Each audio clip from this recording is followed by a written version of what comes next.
We will give someone every opportunity to survive.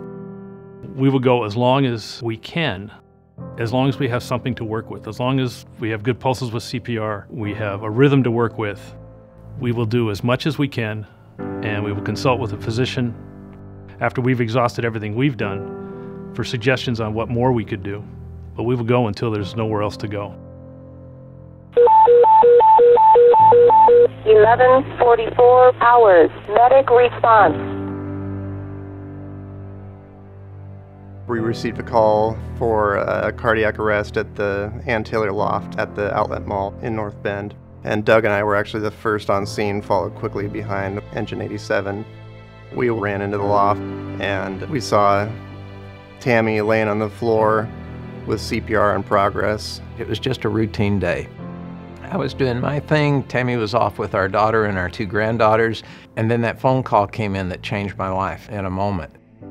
Tony and I focused on the airway and IV so that we could start with some medications. We just go to work, because that's what we were trained to do.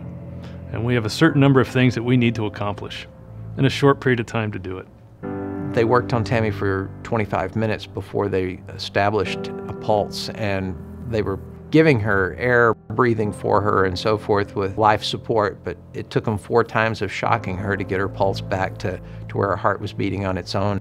There's nothing that we can't do on scene that they can do at the hospital in that first 10, 20 minutes of cardiac arrest with CPR resuscitation. There was no question in my mind we were going to be either doing CPR all the way into the hospital or we were going to get pulses back, and I expected to get pulses back. So once we've corrected the lethal rhythm that she was in with countershocks, medications, once we get a pulse and a good blood pressure back, it's time to move. The ambulance went by me, and I was stuck in gridlock on I-90. I was trying desperately to find some way to get to Tammy. You know, at that point, we'd been married just shy of 40 years, and she's my life. I was afraid I wasn't going to be able to get to her in time to possibly say goodbye, and I couldn't bear the thought of that.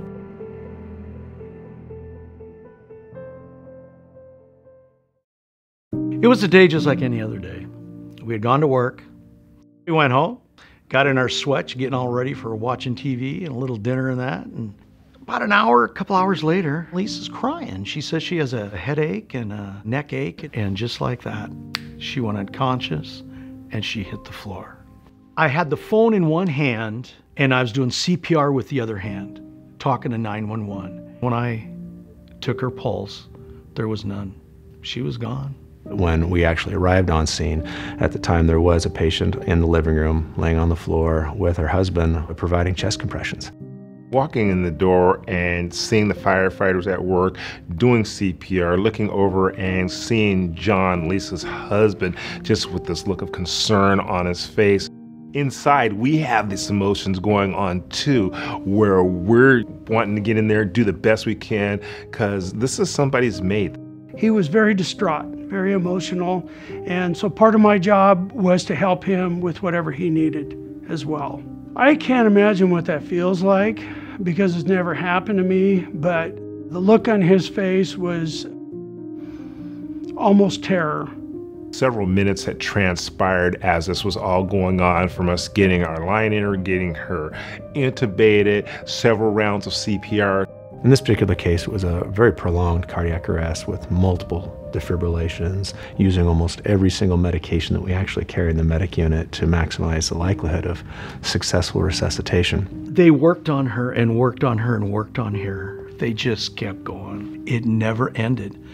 I didn't know what had happened to Lisa. I had no idea what was going on. I've got a pulse and we have an organizer. It looks like a sinus tach about 110. Let's check a blood pressure, please. Can we work on getting a backboard so we can work on packaging this patient for transport? And at that time, it's all about the speed of getting that patient to what we consider definitive care, which is to local emergency room so that she can be treated by the physicians there. My husband, Duane, started explaining to me what had happened, that I had this cardiac arrest, my heart stopped beating, and our daughter, Satin, started CPR. I felt so proud of her, you know, how brave she was and strong. It's very surprising that a cardiac arrest could just happen to anyone. It seems very unreal. I feel so blessed by being alive today. I got a second chance at life. Medic One is a life-sustaining organization, and it's not just protecting the life of the fallen individual, but they're holding the lives together of entire families. And it's these paramedics that come forward with this amazing world-class training that are holding life in their hands and giving it back to you to continue. And that life is the glue that holds whole families together. I imagine it's not improbable that they'll touch your life someday. I was 57 when it happened, and I don't think we think about that in life. We think about our parents as we're getting older and they're aging, and you see them move on in life and leave us. I believe that the paramedics could have at any time called it.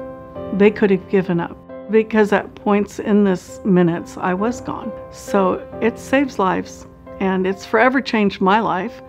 And I want to make sure everybody knows how important Medic One and Medic One Foundation is. The research that we've done and what they're about is amazing. I had the best in my living room. That was her best chance she could have ever had, and they were there. I'm their biggest fan. How can I not be? I will do everything that I possibly can to fund and help them in any way that I can. I have no choice. It could happen to you. It can happen to me. It can happen to our children. It can happen to anybody. But I want to be ready. And the way that I see it is to help them.